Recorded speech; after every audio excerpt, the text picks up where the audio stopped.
So magandang araw ka, Bola. Sa video nito, pag-uusapan po natin si Russell Westbrook. Hinebra, papalitan na rin po si Riley Grigsby. So sa mga hindi pa nakasubscribe, pakipindot naman po sa subscription button. So ito nga po, Kabola, malamang narinig nyo rin yan. No? Ito pong si Russell Westbrook, full note nila as a possible new import ng NX. Bakit? Kasi po si Coach Jimmy Alapag is connected po sa Sacramento Kings, Kabola. Kasi doon po siya huling naging parte po ng coaching staff ng kanila pong G-League affiliate team, Kabola. Kaya naman, of course, magkakilala actually si Coach Jimmy Alapag saka si Russell Westbrook. At of course, natanong yan kay Coach Jimmy Alapag kung sinubukan ba niya. Kasi po si Russell Westbrook, Kabola, wala pa pong team. Actually, na-announce na retired na daw po siya sa NBA, Kabola. And if that is the case, then available siya ngayon sa mga international leagues, Kabola. Kung gusto po siyang bigyan po ng opportunity. Pero umamin nga po si Coach Jimmy Alapag na, of course, di ba, they will consider si Russell Westbrook, di ba? Imagine Russell Westbrook playing in the PBA. Hindi lang po taga-Pilipinas ang pupunta para manood, malamang, pati mga taga-Japan, pati mga taga-Indonesia, taga-Korea, pupunta dito para lang manood. Pero, of course, they cannot avail the price. Diba? Sabi ni Coach Jimmy ata, kailangan nila magbenta ng isang tollway if they want to sign na Russell Westbrook na nasa around, malamang, minimum niya ata, no? Last contract niya sa mga $10 million, Kabola. And if you equate that, nasa 600 million plus in a year yan, di ba? So, sobrang, hindi kaya po ng budget. So, sino ang kanilang bagong import? Ang bagong import nila, napapalit nga po kay Jones, Kabola, na, yun nga, na injured po ng ACL, so hindi na talaga siya makakabalik. Is isa rin pong NBA veteran, si Deontay Burton. At siya rin po ay connected sa Sacramento. So, may connection pa rin po ito sa dating connection ni Coach Jimmy Alapag sa NBA. So si Deontay Burton po may 73 games sa NBA. Wow, 73 games. Averaging 8.3 minutes, 2.5 points, Kabola, 1.2 rebounds, and he shot 36% po doon sa NBA. So si Deontay Burton, tinignan ko yung mga laruan po niya na available po sa YouTube, and we saw that this guy is a baller type. Ay say baller type, ball handler talaga. Kumbaga, he wants to create his shots, he wants to try and create shots for his teammates, Kabola. So, medyo magkaroon sila ng pagbabago. Pasabali ko lang, iba yung laruan niya kay Jones eh. Si Jones kasi mas willing siya to be a play finisher eh. Then, nagbibigay din po siya ng contributions in other areas. Pero si Burton, sa nakita po natin, sa mga numero niya, Kabola, and also what we saw in the video, I think he will focus more on scoring. Unless, of course, mag-usap po sila ni Coach Jimmy, Kabola, at mag-a-adjust po yung laruan niya. Pero maganda lang dito kay Burton, sa makita natin, di ba, 73 games sa NBA yan, Kabola. Kahit hindi siya si Russell Westbrook, hindi yan mabibigyan ng 73 games if he's not that skilled. He is really skilled with the balls in his hand, Kabola. So, if he is the real deal, he could dominate in the NBA. Sa PBA. If George King can dominate in the PBA with that much of scoring, Burton can also do that. Pero again, di ba?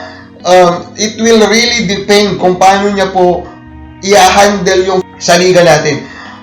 So if he can handle that, then Burton can dominate. Kasi I do believe na kaya ng Coach Jimmy i-adjust po yung sistema niya to accommodate Burton. Even though I also think na it will not be easy kasi they have a lot of ball dominant po na player from Bolik, LJ Gonzalez also needs the ball, Kabola, di ba? Kevin Alas also needs the ball. So overall, mahirap din talagang i-work out po ni Coach Jimmy. Pero we trust Coach Jimmy. And actually, I'm really excited to see kung ano pa ipapakita ni Burton. So, Hinebra nga po, they have decided, Kabola, na babalik na nga po si Justin Brownlee. Although, di ba, hindi talaga naging klaro kung ano po yung mga pinagamot niya ba na injury or more of hindi talaga klaro kung hindi ba talaga niya kaya maglaro. Actually, in this first part of the tournament, Kabola. Pero now, they have decided, babalik po si Brownlee. Although, yung current situation ngayon ng Hinebra sa standings is medyo alanganin. Pero alam na natin, di ba, sa mga fans dyan ng Hinebra, parang hindi kayo sanay kay Coach Tim Cone naman. Kung makapag-criticize nila kay Coach Tim Cone, parang hindi sila sanay, di ba? Ilang beses na to, yes, they are currently at the bottom of the standings, pero ilang beses nang pinakita ni Coach Tim Cone na yung kanila pong magiging seed sa playoffs will not matter. Kabola, strategic yan si Coach Tim Cone. And now he is bringing back si Justin Brownlee na expectation is refresh to again carry that team to a championship. Kaya maraming matatakot talaga. Kasi kung talagang 100% healthy naman itong si I think kaya niyang i-carry itong team po na ito sa championship. Kasi kaka-champion lang nila. And kaka-champion lang po nila sa isang tournament na in a way mas impactful pa po yung mga imports doon. Kasi nga doon is only height. Dito po, hindi only height yung mga imports na nakakatapat po ng isang Justin Brownlee. Pero again, it boils down to that question, is Justin Brownlee healthy? 100%. Kasi if he is, and with a much healthier local team, talagang pwede mong sabihin that Hinebra is again on the path of another championship. Even though, again, they still need to survive and be ranked at the top 4, di ba? Para ma-survive po itong elimination round. Now, the decision, of course, to let go of Grigsby, knowing nga po yung history po ni Brownlee, and of course, yung performance niya just last tournament, is of course the right decision. Although, 26.5 points, 41%, 32% shooting from the outside, 9 rebounds, 3.5 assists, 1.3 steals, 1.3 blocks, that is a respectable production from Grigsby. Although, sa mga nanonood ng mga, ng Hinebra dyan, lalo mga fans dyan, at napansin nyo din na in a way, hindi talaga in-evolve ni Coach Tim Cone yung sistema nila ng sobrang malayo from what they are doing with Brownlee. Kasi nga, the expectation is babalik si Brownlee, and makikita mo din sa galawan ng mga locals na ganun din. Kumbaga, they did not went all in with Grigsby. So for Grigsby to average this one, it really shows din that he is a legit high level po na import. Now, one more thing to discuss is the decision for me of Meralco Bolsado, their original import. And I think Varnado will end up as a top 6 import sa makita natin kasi he plays big.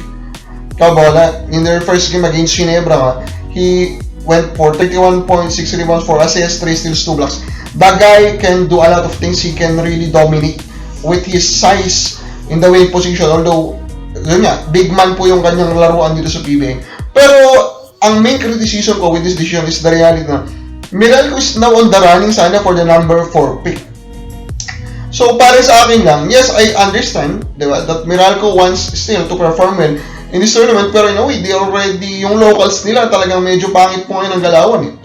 Like, they already have malaking pagbabago po o malaking factor in the upcoming draft kung number 4 ka o number 6 or number 7 at worst. Diba? It could be a matter of getting a superstar and just getting a bench player. So, for me, sayang yung opportunity. 4 na buwan o 5 buwan lang naman sana silang magsasuffer in an elimination round exit. Kaysa naman ipipilit pa po ng Meralco Bolts. Diba? I'm actually trying to imply that I think Meralco Bolts should consider tanking. Kasi yung pong price for tanking this tournament, kasi po yung Phoenix, which is yung kakompete nila for the number 4 pick, Kabola, is trying to win a lot of games. So, kumbaga, they have a big chance of getting that number 4 pick. Kabola na dapat gawin ng Meralco. Dapat ba sila mag-tank? Comment lang po. So,